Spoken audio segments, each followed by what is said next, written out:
Do the Utah Jazz have a point guard for the 2023-24 season? Maybe, but certainly not 48 minutes worth. We're talking about it next on Locked On Jazz.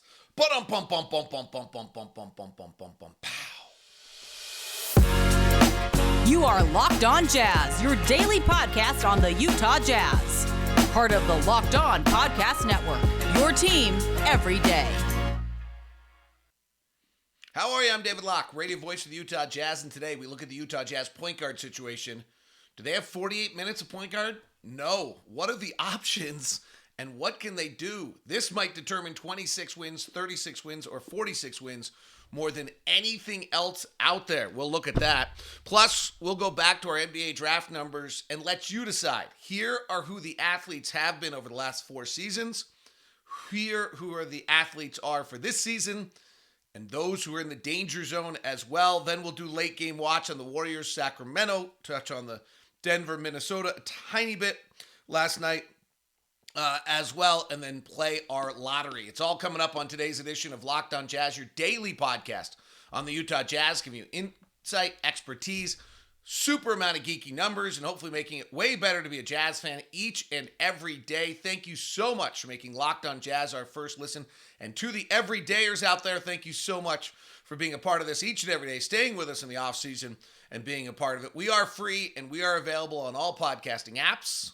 We are also available for you on YouTube. You can join the community. Just please subscribe, and on YouTube, hit the bell button so you're notified when the new episodes are released and when to jump in the chat room with everyone else. Appreciate all of you who do that. It's great fun. And the everydayers kind of drive this ship. So really do appreciate it. And our numbers have stayed really strong here in the off season as well. So appreciate that.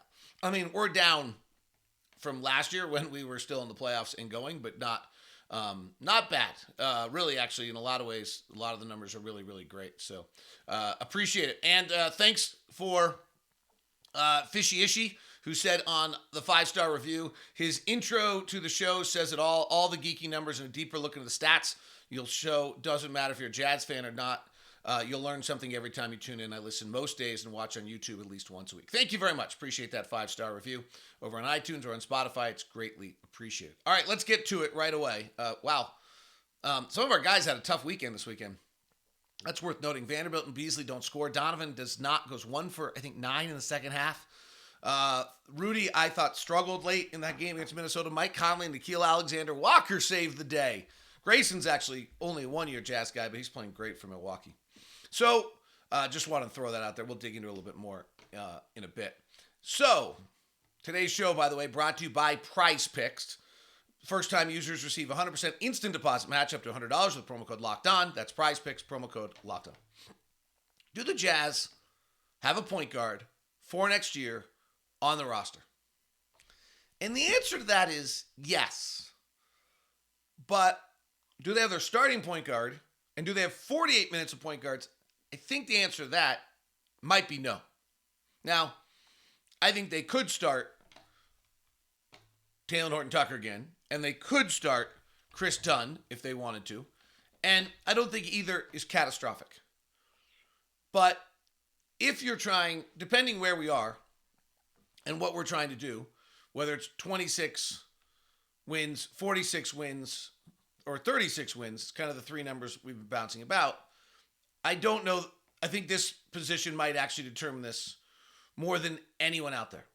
So let's start with just on the simplest end, Talen Horton-Tucker, who I thought had a really fabulous and admirable run after the trades and then the injuries and Colin Sexton's injury, and then took over. And I thought he did great. I do think you have to be really careful with these numbers because he has the ball in his hands a tremendous amount of time, and the game yields 95 to 100 points every night. And so, while after February 9th, Talen Horton-Tucker played 23 games, and he averaged 17 points and 5 rebounds and 6 assists.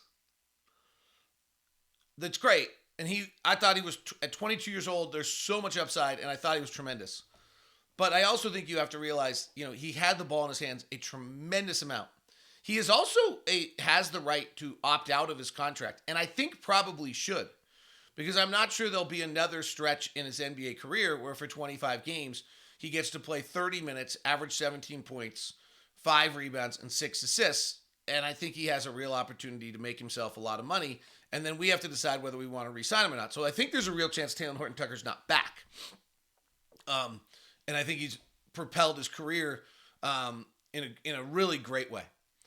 One thing I think you have to be careful. I asked somebody, like, how do you analyze the numbers of the final 23 games? And they just looked at me straight in the eye and said, grain of salt. And so I think you have to be really careful with that. One thing I looked at them and I asked the person, well, what about first quarters? And they said, you know what? That's actually a decent way to do it. So in first quarters of games, when the other team was playing their best guys that they had available and were still going at it, Taylor shot 38% in the first quarter and 33% from three. He still did a nice job averaging numbers. He averaged about 4 points, which would take him to an average of 16, 2 rebounds and 2 assists, which gets him to a really, 14-8, 16-8, and 8. Like, it's that kind of where he is. But the efficiency in those opening quarters, when the Jazz really got outscored badly, 38 and 33, tells me probably not you're starting. It's not natural for him. Now, is he your backup? Would he kill backups? Would he be tremendous with that size and that girth and being able to get by guys and maybe guys that are a little smaller because backup point guards are generally, yeah, that might be really great. So then you get to Colin Sexton, and I think I go something Will Hardy said this year about Colin Sexton. Like, the dude's got a superpower. Let's talk about what he can do, not what he can't do. And when you talk about what he can do, he has got one of the greatest first steps in scoring approaches and just burst to the basket and efficiency that it's just tremendous. I mean, just really, really tremendous. That was on its display at best when he played off the ball. He averaged 14 points a game. He shot 51%. He took 39% from three, only taking 2 a game because he's very slow with that release. But he was at his best when he was playing off the ball, where we created something, got it to him, and then he just beat his guy off the dribble on the 45 or attacked. And I don't think he sees the game naturally as a point guard. Then there's Jordan Clarkson, who, again, we don't know if he's back or not because of the free agency situation. And I think he's really a shooting guard. So we get to Chris Dunn, who had a tremendous year for the Jazz and revitalized his career. And I think had probably, of anyone who played in the second half of the season, whose numbers were probably the most legit. He averaged 13 points a game. He averaged 5 rebounds. He had 6 assists, 54% from the field, and 47% from three on limited three-point attempts. He takes 1 a game. That release is really slow. I wouldn't bank on that. If we look at first quarters, now he didn't always start, so sometimes he's now playing second-tier guys pretty quickly in first quarters. He only averaged 5 minutes in first quarter. He shot 44%. One thing on Dunn, a lot of his best numbers, and I'll see if I can pull this up, came late in games that weren't that close. So his fourth quarter numbers are incredible. 62% from the floor, 55% from three in 22 fourth quarters. In a lot of circumstances, you'd say that's great. I actually might go the other way. That it wasn't that close. We were trailing in a lot of those, and again, the ball's in your hands, you're making a ton of plays, and maybe even the defense is willing to let you take some of those 2s, not 3s. So there's some question I put on those. But I think Dunn, with his length, his defensive tenacity, his ability to control the floor, his ability to get in the paint, get where he wants with the dribble, elite top 5 NBA draft pick athleticism, I think he did show he's a viable minutes grabber at a point guard position in the NBA. Starter? But, not sure. Maybe, might have to be, and might be good at it if we got enough other players around him because he can just do what he does. But again, this is where I think we do have NBA point guards. Do we have 48 minutes? I wonder. What are the other options? Well, we'll touch on that as we continue, and then we'll look at the elite athletes in this draft as well. Today's show is brought to you by Murdoch Chevy, located in Woods Cross, also located in Logan and in not located in Linden, just in Woods Cross and in Logan. Murdoch Chevy, with a great lineup of the Chevy trucks. The Silverado and the Colorado are simply just the best there are. Chevy trucks with their Unibuild are absolutely world-class trucks. They are Americana. And the Murdochs have been in Utah for over 80 years. When you put those two together, it's like peanut butter and chocolate. It's pretty perfect. It's the Murdochs, it's Utah, it's Chevy, it's Americana. It's all there for you at Murdoch Chevy, located in Woods Cross, also located over in Logan. You've got the Tahoe and the Suburban leading off the SUV lineup, with then the Trailblazer and the Blazer with the Trax. And the Equinox also all in that lineup. So make sure if you're going to stop by at Woods Cross or in Logan, feel free to email me first at dlock09@gmail.com. That's dlock09@gmail.com so that we can take care of you and give you the ultimate VIP experience over at Murdoch Chevy. Today's show is also brought to you by Prize Picks, where your 100% deposit match up to $100. Use the promo code LOCKEDON. It's fantasy. Fun, daily fantasy, and it's super fun and easy to play. All you have to do to play Prize Picks is pick 2 to 6 players. If they score more or less than the Prize Picks projections, you can win up to 25% of your money. No competing against other people. It's just you versus the projections. Every sport imaginable is there for you. Entries can be made in 60 seconds or less. It's that easy. Safe and fast and easy withdrawals. Currently operational in over 30 states. If you think Dylan Brooks is going to score more than 10 points tonight, just keep talking. Then you can go do so and put your little bet out there for Prize Picks and take Dylan Brooks. If you think LeBron's going to stick it to Dylan Brooks tonight in the Lakers and Memphis, or what do you think about Milwaukee and Miami? Will Miami continue their hot streak? You can all do it all at Prize Picks. And with 100% deposit match, if you put in $100, you get $100 back. If you put in $75, you get $75 back. Don't forget to enter the promo code LOCKEDON and sign up for your instant deposit match up to $100. Thanks so much for making Locked On Jazz your first listen of the day. We are free and available on all podcasting apps. Everydayers, I greatly appreciate you. Thanks for being a part of it. Tomorrow, how do you balance the desire to have Jordan Clarkson, Colin Sexton, and Ochai Agbaji at your shooting guard position for the Utah Jazz?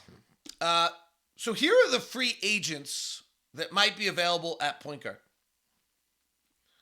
Kyrie Irving, Fred VanVleet, D'Angelo Russell. I pass on all three of those. VanVleet's a nice player, but he's a little small, super expensive. I think he'll be overly expensive. Kyrie, enough said. And I'm just not a D'Angelo Russell guy, and I think in Minnesota. Austin Reeves is interesting. Austin Reeves is a top 10 point guard player in the NBA because he's really good, or because of the fact that Anthony Davis is running the pick and roll with him. You've got to figure that out and try to figure out why that is and what's taking place there. I think is a huge part of that. But Austin Reeves being a top 10 pick and roll point guard would be interesting to me. And the Lakers are in a bind on whether they can re-sign him. Trey Jones, I think, is a restricted free agent out of San Antonio. You'd have to decide whether you liked him this year or not. I don't think he's a wow factor. I think Chris Dunn's fine. Taylor Horton-Tucker's fine. These guys have to be better. For trades, obviously Dame is the big name. And that gets into a game of whether you're trying to put all of your chits in right now while simultaneously developing Walker Kessler, Ochai Agbaji, and whoever you draft this year. And then you hope that on the backside of this, they're ready to go. There's a school of thought that that's the way to go here. I do wonder whether Atlanta's going to move either Trae Young or DeJounte Murray. I wonder whether Brooklyn's going to hold on to Spencer Dinwiddie. And then Orlando has too many point guards. They have Fultz, Suggs, and Anthony. I'm not really interested in Cole Anthony. I might be interested in the young Suggs. Might be expensive. But if you like him, it might be an interesting piece because he adds to your timeline. So those are some of the point guards that are out there. When you start talking about wins, I guess Dame is the one that moves the meter, or Murray or Young. I do wonder whether Spencer Dinwiddie just gets you in the middle. And then I do think Jalen Suggs is a future play. Those were just random names. I mean, I just looked down the rosters of teams and decided who I thought might make a move. But we don't have 48 minutes point guard. And I do think there's a chance you end up starting Chris Dunn. I do think there's a chance Taylor Horton-Tucker signs somewhere else. And that you've drafted your point guard, and then they're going to become a part of your puzzle, but that's the 26 win scenario. And I'm not convinced of the teams on that same timetable. I think that might happen. I think what I actually am convinced of is that Danny's leaving options open. So if 26 win ends up being what the roster's built as, then that so be it. And if they can build it to 46, that's fine. And I don't know how you build it to 56. All right, let's look at the draft for a second. Here's what I've done. I've gone through the last 4 years, and I'm gonna for this week. These are going to sound familiar, but I'm going to tell you who the players are. I've pretty much done the first round top 30 players of every year now, the last 4 years. So we're going to look at athletes today, playmaking Tuesday, shooting Wednesday, creation on Thursday. And what I'm going to do is I'm going to tell you those players that peaked out as athletes over the last 4 years. And then you can make a decision whether you buy it or not as a judge. And then I'll tell you who are the best athletes for this year. And then we'll do the same thing on worst. So in the 2019 draft, the players that peaked out as athletes were Zion Williamson. DeAndre Hunter was good, high level. Brandon Clark was elite. Tyler Hero was elite. Rui Hachimura was high level. Ja Morant was high level. Okay? 2020, those athletes that peaked out at Anthony Edwards was similar to Ja Morant, very high level. Peaking out was James Wiseman, Obi Toppin, Isaac Okoro, Aaron Nesmith, interestingly. And then there were just kind of a bunch of mixed bags. The one that was interesting was Tayshaun Alexander, junior guard out of Creighton, who never developed at 39 on the list, was probably higher than some others. Jalen Smith out of Maryland, who was bounced around a little bit, was a pretty high level, thought it was a pretty low. And when I say athlete, what I really mean is functional athlete. In other words, they're able to use their athleticism to score. 2021 draft, the best were Evan Mobley, Davion Mitchell, interestingly, Corey Kispert, Ayo Dosunmu, Kai Jones, center out of Texas, Trey Murphy III, Chris Duarte. 2022, so last year's draft, Jaden Ivey was high level, Chet Holmgren was elite, Keegan Murray actually was elite on functional athleticism, Mark Williams Duke was really high, Jalen Duren was really high, Walker Kessler was elite. Here are the elite athletes of this draft. Amon Thompson from his high school numbers.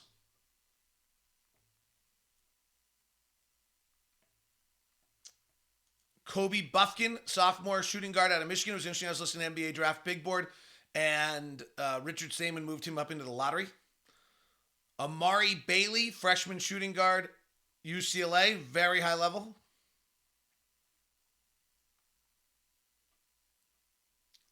Isaiah Wong, Miami junior guard, late on the draft pick, high level. Arizona's big guy, Azulius Tubelis, is a high level. Above average, or kind of they're not peaking at both numbers, but they're pretty high on both numbers. Is interesting on this draft because there's not as many guys. There's a lot of guys that are divergent between their transition numbers and their isolation percentage. And for example, Tyler Hendricks out of UC Florida is 95th percentile in transition, 25th percentile in isolation. Those are the two numbers that usually go together.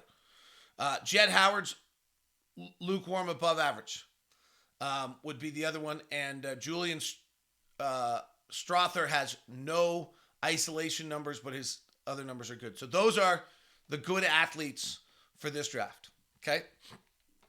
Brandon Miller's up there. I would give him close to a lukewarm. Cam Whitmore is up there, but Amon Thompson is the elite kind of functional athlete from his high school numbers, if you buy high school numbers. And then Buffkin, Amari Bailey, Julius Strother's functional athleticism is better. Jet Howard's is lukewarm. And that's then Isaiah Wong out of Miami, our kind of sleeper player. Here are the players whose functional athleticism was under the threshold and concerning. Kevin Porter Jr.'s isolate was one of these split guys, by the way. He was elite transition and bad in isolation, which is always super interesting. Romeo Langford, transition was concerning, and Nickeil Alexander-Walker's isolation numbers were concerning on whether his athleticism was functional. Cole Anthony's transition was concerning, but his isolation was good. Patrick Williams was just concerning. Interestingly, Jaden McDaniels did not pass on the athlete numbers.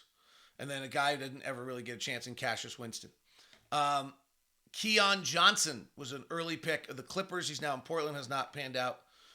Was the only one really in the 2021 draft. Moses Moody wasn't great. Moses Moody kind of got a red in our numbers. Has not, he's playing for the Warriors, so it's super hard to tell. Josh Primo was a red concern athletically on functional athleticism. Spurs drafted the youngster, and obviously he's gotten in all sorts of personal problems. 2022 draft, Max Christie last year was kind of the one that jumped out in Kennedy Chandler out of Tennessee. There aren't going to be a lot, right? Or else they're not up for the draft. This year, Scoot Henderson. Scoot Henderson's in the 26th percentile in transition, the 22nd percentile in isolation for the G League last year. Now, those are G League numbers. But Keontae George is in the 18th percentile in transition. Anthony Black is in the 5th percentile of isolation, 49th finishing. Jalen Hood-Schifino is that split case. And Dariq Whitehead out of Duke. And then G.G. Jackson, who a lot of people like to talk about. So our athlete concerns this year are Scoot Henderson. Pretty interesting. Functional athleticism. Playing against men, though. Keontae George split. Anthony Black. Jalen Hood-Schifino split. Dariq Whitehead. G.G. Jackson. Okay. Late game watch of the Golden State Warriors and the Sacramento Kings. I thought there were a bunch of really interesting things. We'll touch on some late game stuff in that Denver, Minnesota, but that series is probably somewhat done. And then we will do our week daily lottery where once this week we should get hot. We should have a thrill of victory 20% of the time. So once a week we should go through the top 4 and we should hit. Shouldn't we? We probably should. Today's show is brought to you in part by Nissan. It's time to name our weekend electric player of the week. The Nissan Aria, the electric, elegantly powerful, pin your seat, your seat power, premium intelligence, all in one EV, the all new, all electric 2023 Nissan Aria, the EV for people who love to drive. Shop now at nissan.usa.com. So we pick our playoff player of the week. Electric, brilliantly fierce, stunningly powerful. Pretty hard to go anywhere right now, but Jalen Brunson doing it again in the playoffs. 29 points, 6 rebounds, 6 assists last night in 43 minutes of that game, and the Knicks taking a impressive 3-1 lead. They did it defensively in the previous game. Brunson was 10 of 18 on that in their 99-79 win. You could give Anthony Edwards for his monster night last night, dropping 34, 3 straight nights over 30 as another one along the way. But I'm going to go with my Nissan Aria player of the weekend as Jalen Brunson. Maybe you were the player of the weekend while you were playing Ultimate Pro GM. Get 100% free boost to your franchise by using the promo code LOCKEDON in the game shop if you've not started already with your Ultimate GM. The fun and the excitement, all of it. Download Ultimate GM today, and the game allows you to manage every strategic aspect of a franchise, playing through seasons, leading your franchise and fans to glory as you build a historic franchise in the simulation you're responsible for, dealing with the challenging personalities, hiring coaches, trading players, making up draft picks. It's all great. It's all navigating your franchise through free agency and the drafts and all the up and downs of multiple seasons. All this in challenging, realistic game world. Ultimate Pro GM is completely free and playable offline. Play on the go as you want. Right now, go to Locked On Jazz listeners, get 100% free boost to their franchise when using the promo code Locked On in the game store.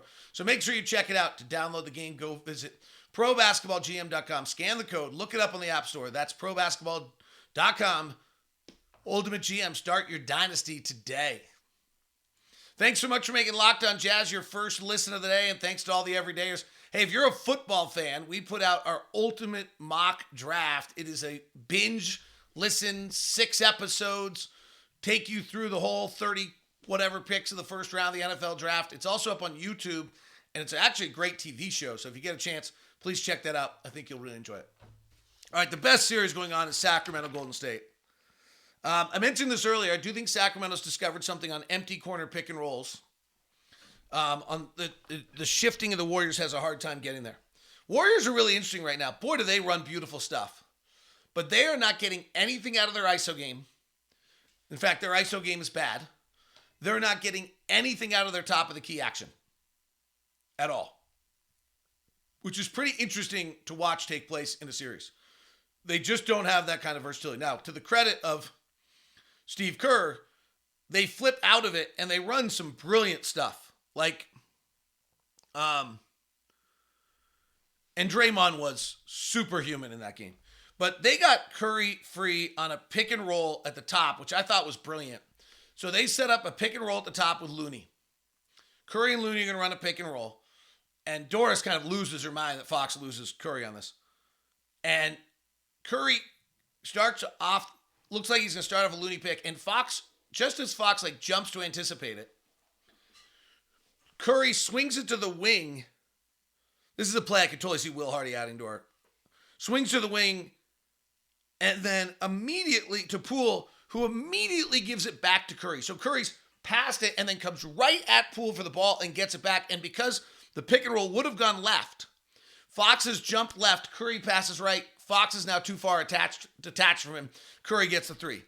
It's pretty neat little action actually at the top. Because if you think about it, the minute Looney comes at that pick and they don't want to switch, what Sacramento's trying to do is they don't want Sabonis switched on Curry. And they've done a brilliant job of this. They're not getting beat on their top of the key pick and roll stuff at all. And it's because they're not getting Sabonis switched. So Fox pre-jumps it to anticipate, to try to avoid having Sabonis switched. It's all to protect Sabonis. But because he pre-jumps it, Curry swings it the opposite direction and then runs after the ball. Fox is now really far separated from him, and Curry gets a 3. The other one I did that was super interesting was on the right wing. Curry has the ball. Curry's standing the right wing. Looney's over there setting a pick. Curry does a little run around circle around him. And because Looney is not a threat, Sabonis has dropped back a little bit. This is what Gobert used to do and many others, and what Walker will do. So Curry runs off Looney, and Sabonis does what he's supposed to, is he gives Curry a little bump. That's, you want to tag him, bump him. Simultaneously, from the far side, Klay Thompson's running all the way around. And the minute Curry leaves, Looney goes and sets a pick for Klay Thompson. But because Sabonis is supposed to be guarding Looney and he's bumped Curry, he's now detached from Looney. Only the slightest amount. And Klay now comes around and gets the 3 and buries it. Now, they make both shots. That's the game, right? And their QSQ, they're getting much better shots than Sacramento all of a sudden in this series. The series has swung. Golden State's getting better shots now. Both of them shot about what they should have last night, but Golden State's now getting better shots than Sacramento. Those 2 plays I thought were just brilliant. If you missed by the slightest amount, they're just really well designed. They're where Steve Kerr's fabulous, and the Warriors are bad in isolation, and they're not getting anything at the top of the key in this series. Draymond's defense was incredible. Draymond's stop on the Harrison Barnes block and then drive, and then the block of Sabonis. Probably the biggest play of the game, 4:40 left, fast break, 2-on-1. Draymond stops Sabonis. Klay gets 2 free throws on the other side. The other one I think is interesting on the Warriors, where they're really different than they used to be, is they kind of don't have anybody to guard De'Aaron Fox. So if you watch the final 5 minutes of the game, they had Wiggins guard him, Curry guard him, Thompson guard him, Poole guard him. They're almost just switching every possession just to give him different looks and make him have some level of discomfort, which will work less well as the series goes on because he'll get used to each of them. And is also just a sign they don't have someone to do it. It used to be Klay Thompson, but they don't have that, and for whatever reason, it's not Wiggins. They're certainly not trying to get Wiggins on Fox every possession. So that's worth keeping an eye on. In that. That's a great series. That one's really interesting. Anthony Edwards and Donovan Mitchell kind of remind me of the same player right now. They're these young, incredible studs. They might both go out in the first round. They make amazing plays. They do incredible stuff. And do they totally understand all the things they have to do to win yet at this young age? Maybe not. Though Karl Anthony Towns, final 7 minutes of that game, he was on the floor. In the final 10 minutes, he goes for 0 points, 1 rebound, 2 assists, takes 1 shot. Alan Horton was brilliant on the play-by-play last night on the Minnesota Timberwolves broadcast, and he had some incredible numbers of how little three-point shooting Karl Anthony Towns has done in the playoffs. That three-point shot, once teams are prepared for it, go away. Mike Conley was great in the final 10 minutes last night. He had 7 points, a banked-in corner three, and an assist. And Nickeil Alexander-Walker was terrific as well, guarding Jamal Murray for only got 3 shots out in those 8 minutes. Both offenses were pretty good. 120 rating. That was a crazy final 10 minutes. Congratulations, Minnesota gets the win. Goes back to Denver. Probably a gentleman's sweep, but you got to still take it. All right. Otherwise, unless I'm missing something, there were not a lot of close games. That Boston-Atlanta game was never in doubt. New York-Cleveland was not close. Phoenix and Clippers is impressive that Clippers are staying, and Phoenix doesn't look great. It's really, what a break for Phoenix. They look totally there for the taking. And no Kawhi Leonard and no Paul George. Philadelphia, Brooklyn was not close. Miami, Milwaukee's not been close. And the Lakers throttled the Grizzlies. So there have not been a lot of close game watches. That actually was kind of the only one. All right, let's do our lottery. Jazz are currently sitting at 9. They'll hold at 16. They will hold at 28. Here we go. The number 1 pick of the NBA draft goes to the Detroit Pistons. Portland jumps up 3 spots to the number 2 pick. Charlotte jumps up 1 spot to the 3 pick. San Antonio slides down to the 4th pick. Houston goes 22-60 for the 5th pick of the draft. Orlando 6, Indiana 7, Washington 8, Utah 9, Dallas 10. They hold their pick. Orlando 11th pick goes to Orlando, or Chicago's 11th pick goes to Orlando. Oklahoma City at 12, Toronto at 13, New Orleans at 14. So day 1 of our lottery this week, we do not hit. Thanks very much for listening to Locked On Jazz today. Locked On NBA Big Board's a great second listen if you're looking for something draft related, or that Locked On NFL mock draft is truly awesome. Go grab that, watch it on YouTube. It's all here on the Locked On Podcast Network, your team every day.